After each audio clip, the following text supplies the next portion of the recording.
Friends, എല്ലാവർക്കും നിമിഷാസ് കിച്ചണിലേക്ക് സ്വാഗതം. ഇന്ന് ഞാൻ തയ്യാറാക്കുന്നത് പുളിശ്ശേരിയാണ്. പുളിശ്ശേരി എന്ന് പറയുമ്പോൾ വളരെ എളുപ്പത്തിൽ തന്നെ നമുക്ക് തയ്യാറാക്കി എടുക്കാം. ഇതില് നാളികേരമൊന്നും ഉപയോഗിക്കുന്നില്ല, അതുപോലെ തന്നെ കഷ്ണങ്ങളൊന്നും ഇല്ലാതെയാണ് തയ്യാറാക്കി എടുക്കുന്നത്. ബാച്ചിലേഴ്സിനൊക്കെ വളരെ എളുപ്പത്തിൽ തയ്യാറാക്കാൻ പറ്റുന്ന ഒരു റെസിപ്പിയാണ്.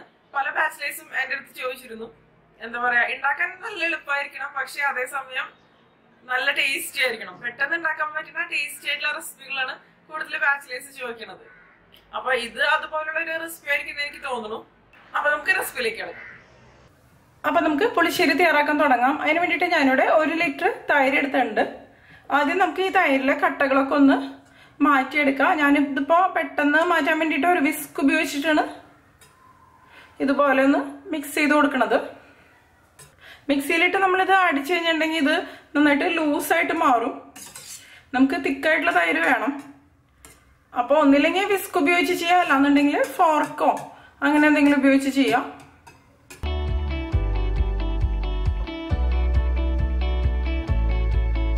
ഞാനിനി ഇതിലേക്ക് വെള്ളമൊന്നും ചേർത്ത് കൊടുക്കണില്ല, കാരണം നമ്മളിത് കുറച്ച് തിക്കായിട്ടാണ് എടുക്കണത്. പിന്നെ ഇത് ചൂടായിട്ട് വരുമ്പോൾ കുറച്ചും കൂടി ഒന്ന് ലൂസായിട്ട് വരും.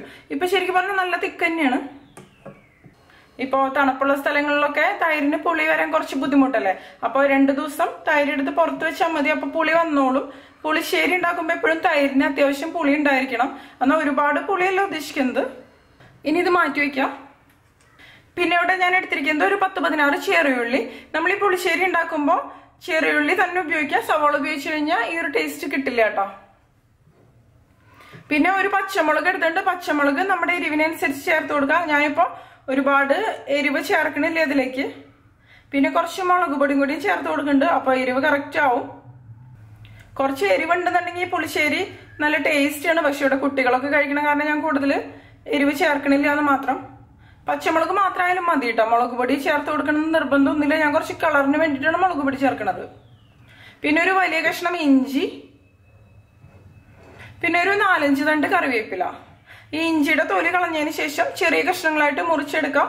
അതുപോലെ ചെറിയുള്ളിയും ചെറിയ കഷ്ണങ്ങളായിട്ട് മുറിച്ചെടുക്കണം നമുക്ക്. ഇപ്പൊ ഞാൻ ഈ ചെറിയുള്ളിയും ഇഞ്ചിയും പച്ചമുളകൊക്കെ മുറിച്ചെടുത്തിട്ടുണ്ട്. ഇനി ഇത് മാറ്റി വെക്കാം. ആവശ്യത്തിന് ഉപ്പ്, 1/4 ടീസ്പൂൺ മുളക് പൊടി, പിന്നെ 1/2 ടീസ്പൂൺ മഞ്ഞൾപ്പൊടി, 1.5 ടേബിൾ സ്പൂൺ വെളിച്ചെണ്ണ. വെളിച്ചെണ്ണ ഉണ്ടെന്നുണ്ടെങ്കിൽ വെളിച്ചെണ്ണ തന്നെ ഉപയോഗിക്കാം, കാരണം വെളിച്ചെണ്ണ ഉപയോഗിക്കുമ്പോഴായിരിക്കും ഒരു നാടൻ ടേസ്റ്റ് കിട്ടുക. വേറെ ഓയിലുകളൊക്കെ ഉപയോഗിച്ച് കഴിഞ്ഞാൽ ആ ഒരു ടേസ്റ്റ് കിട്ടാൻ ബുദ്ധിമുട്ടായിരിക്കും. കടായി ചൂടാകുമ്പോൾ നമുക്ക് ഇതിലേക്ക് വെളിച്ചെണ്ണ ഒഴിച്ചു കൊടുക്കാം. വെളിച്ചെണ്ണ ഒന്ന് ചൂടായിട്ട് വരട്ടെ. അപ്പൊ നമുക്ക് ഇതിലേക്ക് ഉള്ളി, പച്ചമുളക്, ഇഞ്ചി കട്ട് ചെയ്തത്, പിന്നെ കറിവേപ്പിലയും ചേർത്ത് കൊടുക്കാം. കറിവേപ്പില ഞാൻ കുറച്ച് അധികം തന്നെ ചേർത്ത് കൊടുത്തിട്ടുണ്ട്. ഇതിലിപ്പോ എണ്ണ കുറച്ച് കുറവാണ്. ഞാനൊരു 1/2 ടേബിൾ സ്പൂണും കൂടി ഒഴിച്ചു കൊടുക്കുകയാണ്. മൊത്തം ഞാൻ 2 ടേബിൾ സ്പൂൺ ഒഴിച്ചിട്ടുണ്ട് ഇതിലേക്ക്. ഇനി നമ്മൾ ഇതിലേക്ക് ചേർത്ത കറിവേപ്പിലയും ഉള്ളിയും ഇഞ്ചിയും പച്ചമുളകും എല്ലാം നന്നായിട്ടൊന്ന് ഫ്രൈ ആയിട്ട് വരട്ടെ. അതുവരെ നമുക്ക് ഇതുപോലെ ഇളക്കി കൊടുക്കാം. ഈ പുളിശ്ശേരി എന്ന് പറയുമ്പോൾ വളരെ എളുപ്പത്തിൽ തയ്യാറാക്കാവുന്നതാണ്. പ്രത്യേകിച്ച് ബുദ്ധിമുട്ടൊന്നുമില്ല. നമ്മളിതിലേക്ക് നാളികേരമൊന്നും ചേർക്കണില്ല. അതുപോലെ തന്നെ ഇതങ്ങനെ പെട്ടെന്ന് കേടാവാത്ത ഒരു പുളിശ്ശേരിയാണ്. നമ്മളിത് ഉണ്ടാക്കി ഫ്രിഡ്ജിലൊക്കെ വെച്ച് കഴിഞ്ഞാൽ, പുറത്തൊക്കെ ഒരു ദിവസമൊക്കെ വെക്കാം, അതിൽ കൂടുതൽ സമയം വെക്കണം എന്നുണ്ടെങ്കിൽ ഫ്രിഡ്ജിൽ വെക്കാം. ഇത് പലരും പല രീതിയിൽ ഉണ്ടാക്കാറുണ്ട്. ഇതിപ്പോ ഞാൻ ഈ ഒരു കടായിൽ തന്നെയാണ് ഉണ്ടാക്കണത്. വേറെ പാത്രത്തില് തൈര് ചൂടാക്കിയതിന് ശേഷം അതിലേക്ക് ഈ ഉള്ളിയൊക്കെ കാച്ചി ഒഴിക്കാറുണ്ട്, അങ്ങനെ ചെയ്യാറുണ്ട്. ഞാനിപ്പോ ഒരുമിച്ച് തന്നെയാണ് ചെയ്യണത്.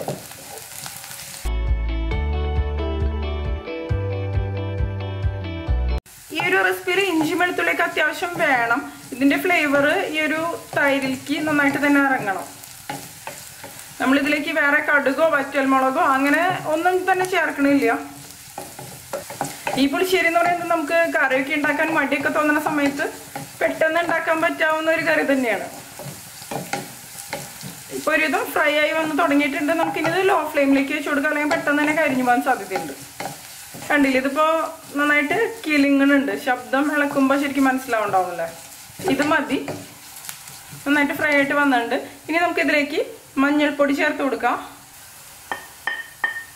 ഇനി മുളക് പൊടിയുടെയും മഞ്ഞൾപ്പൊടിയുടെയും പച്ചമണം മാറുന്ന വരെ ഒന്ന് വഴറ്റിയെടുക്കാം.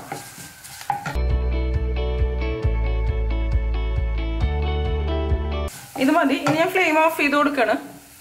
ഓഫ് ചെയ്ത് കൊടുത്തതിന് ശേഷം ഒന്ന് ഇളക്കിയെടുക്കാം. ഇനി നമുക്കിതിലേക്ക് നമ്മൾ നേരത്തെ മിക്സ് ചെയ്ത് വെച്ച തൈരില്ലേ, അത് ചേർത്ത് കൊടുക്കാം. ഈ കടായിയുടെ ചൂട് ചെറുതായിട്ടൊന്ന് മാറിക്കോട്ടെ, അതിനുശേഷം നമുക്ക് ഒഴിച്ചു കൊടുക്കാം.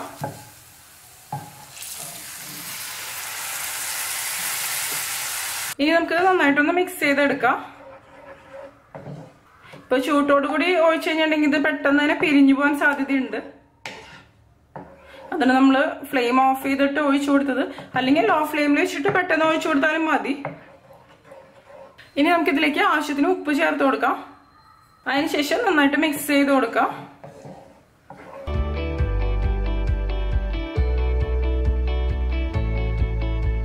ഇനി നമുക്ക് ഫ്ലെയിം ഓൺ ചെയ്ത് കൊടുക്കാം. അതിനുശേഷം ലോ ഫ്ലെയിമിൽ വെക്കുക, ഹൈ ഫ്ലെയിമിൽ വെക്കരുത്. ഹൈ ഫ്ലെയിമിൽ വെച്ച് കഴിഞ്ഞാൽ ഇത് പെട്ടെന്ന് തന്നെ തിളച്ചു വരും. ഈ തൈര് തിളച്ചു വരാൻ പാടില്ല, ചെറുതായിട്ടൊന്ന് ചൂടായി വരാനേ പാടുള്ളൂ. നമ്മളിത് ഇളക്കിക്കൊണ്ടിരിക്കണുണ്ട്, അല്ലാന്നുണ്ടെങ്കിൽ പെട്ടെന്ന് തന്നെ പിരിഞ്ഞു പോവും. ഇത് ചൂടായിട്ട് വരുമ്പോൾ ഈ തൈര് ഒന്നും കൂടി ഒന്ന് ലൂസായിട്ട് വരും. അത് കാരണമാണ് ഞാൻ ഇതിലേക്ക് വെള്ളം ഒഴിച്ചു കൊടുക്കാഞ്ഞത്. പിന്നെ നമ്മൾ തയ്യാറാക്കി എടുക്കുന്നത് കട്ടിയുള്ള രീതിയിലുള്ള പുളിശ്ശേരിയാണ്. നിങ്ങൾക്ക് ഇത്ര തിക്കായിട്ടുള്ളത് വേണ്ടാന്നുണ്ടെങ്കിൽ കുറച്ചും കൂടി വെള്ളം ഒഴിക്കാം. പക്ഷെ ഒരുപാട് വെള്ളം ഒഴിച്ചു കഴിഞ്ഞാൽ അത്ര ടേസ്റ്റ് ഉണ്ടാവില്ല. ഇതിനൊന്ന് നന്നായിട്ടൊന്ന് ചൂടായിട്ട് വരട്ടെ.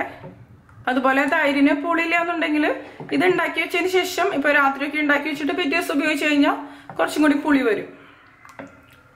ഇതിപ്പോ ആവശ്യത്തിന് ചൂടായിട്ട് വന്നിട്ടുണ്ട്. ഞാൻ ഫ്ലെയിം ഓഫ് ചെയ്ത് കൊടുക്കണം. ഇപ്പൊ ഇതിന്റെ തിക്നെസ് കണ്ടില്ലേ, കുറച്ചും കൂടി ഒന്ന് ലൂസായി വന്നിട്ടുണ്ട്. ഇനി ഇത് കുറച്ച് സമയം കൂടി ഇരിക്കുമ്പോൾ ഇതിന്റെ കളർ ഒന്നും കൂടി ചേഞ്ച് ആയിട്ട് വരും. ഇപ്പൊ കണ്ടില്ലേ, തണുത്ത് കഴിഞ്ഞപ്പോ ഇതിന്റെ കളർ കണ്ടില്ലേ, നന്നായിട്ട് കളർ വന്നിട്ടുണ്ട്. അതുപോലെ ഞാൻ ഈ ഒരു തിക്നെസ്സിലാണ് ഇത് എടുത്തിരിക്കുന്നത്. നിങ്ങൾക്ക് ഇത്രയ്ക്ക് തിക്നെസ് വേണ്ടാന്നുണ്ടെങ്കിൽ ഇതിൽ കുറച്ച് വെള്ളം ഒഴിക്കാം കേട്ടോ. വെള്ളം ഒഴിക്കാന്ന് വെച്ച് കഴിഞ്ഞാൽ തൈര് നമ്മൾ ചൂടാക്കണ സമയത്ത് വെള്ളം ഒഴിക്കണം. നല്ല എളുപ്പത്തിൽ തയ്യാറാക്കാവുന്ന ടേസ്റ്റി ആയിട്ടുള്ള ഒരു പുളിശ്ശേരിയാണിത്. അപ്പൊ എല്ലാവരും ട്രൈ ചെയ്ത് നോക്കിയിട്ട് നിങ്ങളുടെ എക്സ്പീരിയൻസ് ഷെയർ ചെയ്തോളൂ കേട്ടോ. നിങ്ങൾക്ക് എന്റെ വീഡിയോ ഇഷ്ടമാവുകയാണെങ്കിൽ നിമിഷാസ് കിച്ചൺ സബ്സ്ക്രൈബ് ചെയ്തോളൂ കേട്ടോ. പിന്നെ ലൈക്ക് ചെയ്യാം, അതോടൊപ്പം നിങ്ങളുടെ ഫ്രണ്ട്സിനും ഫാമിലിക്കും ഒന്ന് ഷെയർ ചെയ്ത് കൊടുക്കുകയും ചെയ്യാം. അപ്പൊ മറ്റൊരു അടിപൊളി റെസിപ്പിയായിട്ട് നമുക്ക് വീണ്ടും കാണാം.